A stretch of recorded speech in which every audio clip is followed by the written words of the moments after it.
شروع اللہ کے نام سے جو بڑا مہربان نہایت رحم والا ہے۔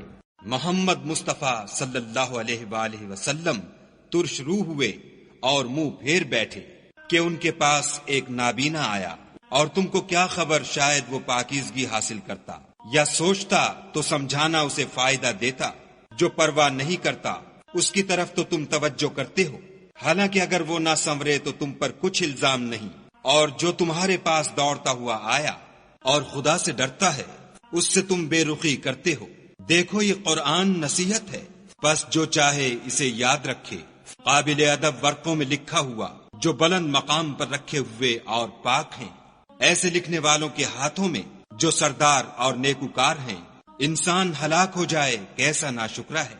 اسے خدا نے کس چیز سے بنایا؟ نطفے سے بنایا، پھر اس کا اندازہ مقرر کیا، پھر اس کے لیے رستہ آسان کر دیا، پھر اس کو موت دی، پھر قبر میں دفن کرایا، پھر جب چاہے گا اسے اٹھا کھڑا کرے گا۔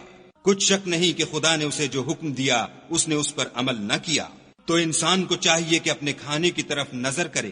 بے شک ہم ہی نے پانی برسایا، پھر ہم ہی نے زمین کو چیرا پھاڑا، پھر ہم ہی نے اس میں اناج اگایا، اور انگور اور ترکاری اور زیتون اور کھجوریں اور گھنے گھنے باغ اور میوے اور چارہ، یہ سب کچھ تمہارے اور تمہارے چارپایوں کے لیے بنایا۔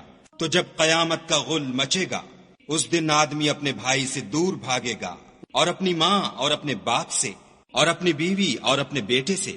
ہر شخص اس روز ایک فکر میں ہوگا جو اسے مصروفیت کے لیے بس کرے گا۔ اور کتنے منہ اس روز چمک رہے ہوں گے، خنداں و شاداں، یہ نیکوکار ہیں۔ اور کتنے منہ ہوں گے جن پر گرد پڑ رہی ہوگی اور سیاہی چڑھ رہی ہوگی، یہ کفار بد کردار ہیں۔